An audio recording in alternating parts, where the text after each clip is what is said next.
today we're gonna take a look at this beast of a board right here. Yeah. Honestly, giving this board a driveway spot is kind of fitting because this ain't a board anymore. This right here, this is a car. This is a vehicle. This thing is a beast. Just look at that shock system. I have never experienced suspension like this. I am so high off the ground right now. So I ended up riding the board for the rest of the week while I was down in Virginia Beach, and to me, hands down, it's the best off-road electric skateboard I've ever ridden. Granted, this is my first time riding an off-road board at this level, but it performed miles better than any other all-terrain board I've ever tried before. I'll go ahead and throw up some riding footage here in the background while I go over what makes this board so special. But first, here are my first thoughts on my very first ride. Alright, so this is going to be my first run on the Propel X4S beast electric skateboard. I'm not really in an ideal area right now here in Virginia Beach to do some trails, so I'm just going to test it out on some pavement, some sidewalk, maybe some grass. We'll see what we get into. Let's just go for a ride. Again, standing super tall on this board. It's crazy. Oh my God. Oh, I didn't even feel that, dude. Whoa, this is the biggest board I have ever ridden. So like my trucks are so wide. This board is nuts too. The deck shape, like it's so narrow in the middle. You're meant to be keeping your feet out here. But this deck shape is nuts. Let's go on the sidewalk and just see how this feels. Let's see. Oh yeah, it ate that up. Dude, there's like little cracks and like drops and stuff here on the sidewalk. I am not feeling it at all. I'm gonna take the hard way off. Oh, that was perfect. Let's see. Oh my God, that's insane.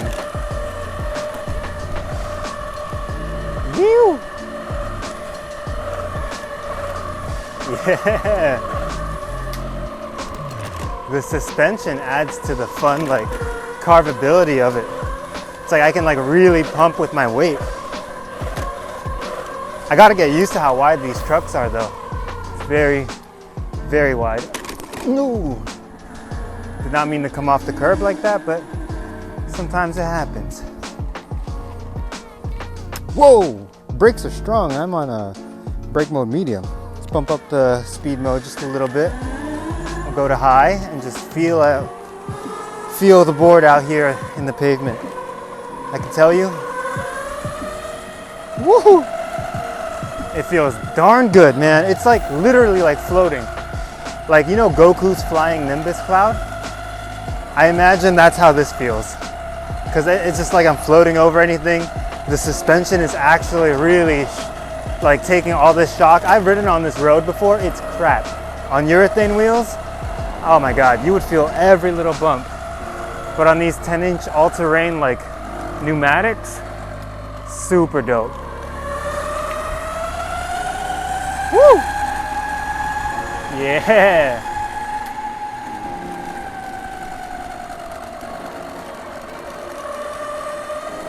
I thought I would have a hard time like maneuvering with this board because it's so big, but for right now, it feels fine, to be honest.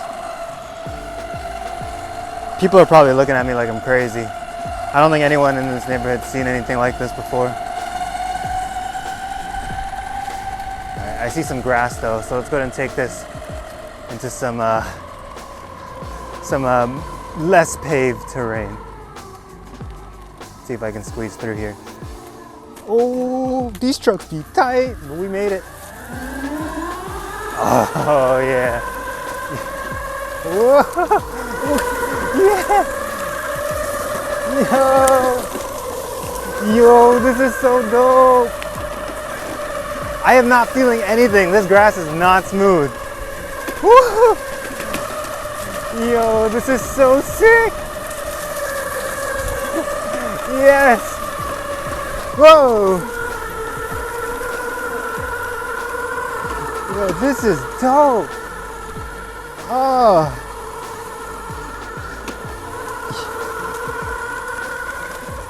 This is so fun. Oh my God, this is, All right, it's only been a minute, literally. I can say best all-terrain electric skateboard I've ever ridden so far. This thing is sick. This thing is sick. Oh man, I wish I charged the battery up more. I actually did. That was fun. I actually didn't charge the battery at all. Okay, maneuvering in tight spaces with this board, not quite ideal. Woo-hoo!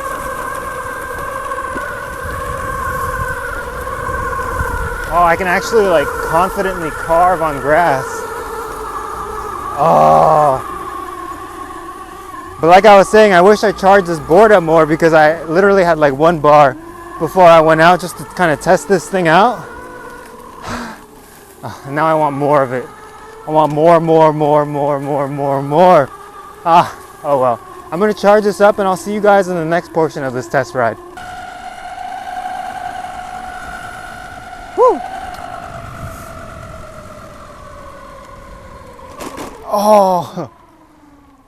Never, ever went up a driveway that smooth ever before. The deck is made of carbon fiber and is 46 inches in length and is about 22 inches in width at its widest point, but it gets very narrow in the middle. I found the shape of this board a little weird at first because I'm really used to stepping everywhere on a deck, and with this having a narrow center, it took a little bit of time to get used to. Luckily, it didn't take very long to do so, and I found myself getting really comfortable right away despite it being the heaviest board I've ever ridden at 60 pounds. At that weight, that means that this is a board you want to be standing on 99.99999% of the time.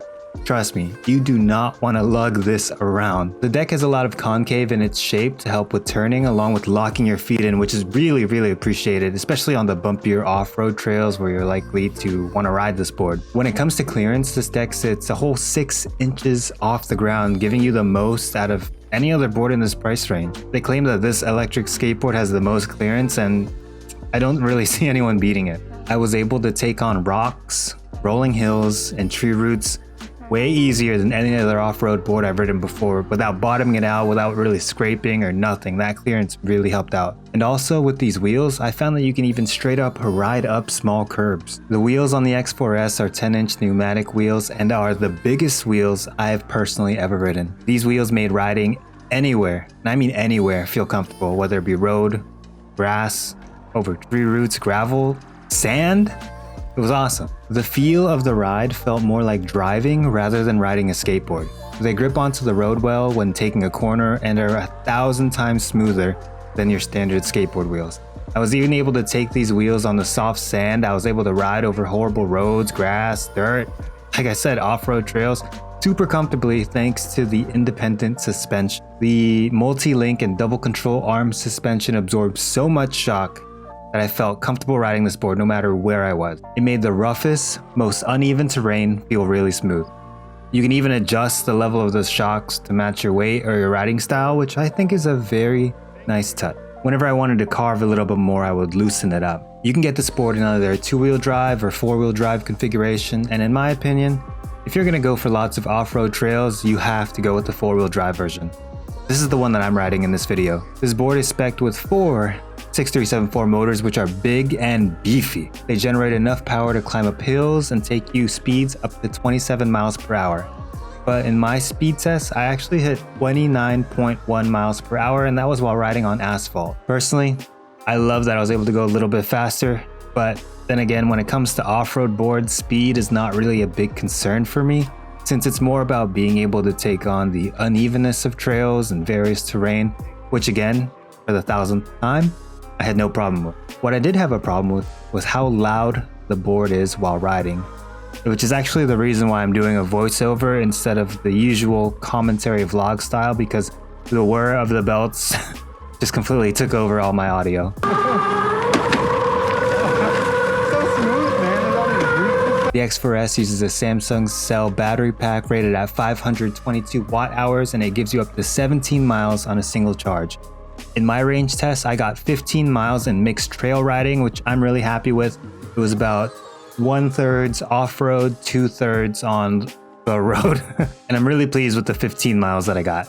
You can fast swap the batteries in about a minute. You just open up the battery compartment, unplug the cables, plug the new battery in, and slide it into place. And bada bing, bada boom, you're good to go. And with a mechanism like that, you could always keep a battery pack or maybe 2 in your backpack, tripling your range, which is nice. And with the battery being removable, you don't have to lug the entire board back home to charge it. You can leave the board in your trunk or your garage and just take out the battery and charge it separately. I'm a big advocate for strong brakes because I would rather stop immediately than crawl to a stop. That being said, these brakes are very strong, like too strong. There were points where I slammed on the brakes and the board would stop so suddenly I would almost fly off. If you're the type of person to always be ready and can immediately brace yourself to stop, you might like that. I'm not. Luckily, there are multiple brake modes on the remote to choose from, and I found that the lowest setting was perfect. It was still plenty strong and even stronger than most non-adjustable brakes on electric skateboards. I've ridden several other all-terrain boards in the past, and my vision of all-terrain is now different. To me, all-terrain looks like this board. If you don't have good clearance, pneumatic wheels, or a suspension system, don't bother calling yourself all-terrain. Everything else I rode before this was a some-terrain board. A lot of pros to this board, some cons. Let's start with the good stuff. The riding experience was phenomenal. Once you get past the I'm standing way higher off the ground than usual phase, it's like you're floating over everything. It's incredibly smooth, and I cannot say enough about how well it performs off-road. Range is good, top speed is great, everything about the board just feels good. Except for the con. The board is big and heavy. At 60 pounds, it's not a skateboard. This is an entirely different beast. It's tough to take around with you because of its weight. I also found tight turning to be difficult. I'm not talking about like carving or just normal turns, just really tight turns is where I had some problem. Sometimes I had to get off the board and pick it up. Again, with it being so heavy, you can see why I wouldn't want to pick it up. Other than that, I love this board. I was honestly shocked to see that it was around $2,300 for the 4x4 setup. I know that's not cheap by any means, it's a good chunk of change, but for what this board offers, I expected this to cost somewhere between $4,000 to $5,000 or more. Yeah. The X4S is kind of the only off-road board I want to ride now. If you want to check it out, I'll leave links down below with a discount code. I don't really care if you buy it or not, I just wanted to share my experience with you. I'm new to this level of electric skateboards, the more performance all-terrain types. So if you know a little more about them, let me know what your thoughts are in the comment section down below. If you made it this far into the video, a thumbs up is greatly appreciated. It helps with the YouTube algorithm quite a bit, along with subscribing for more videos just like this. Until next time, stay stoked. I'm out. Peace.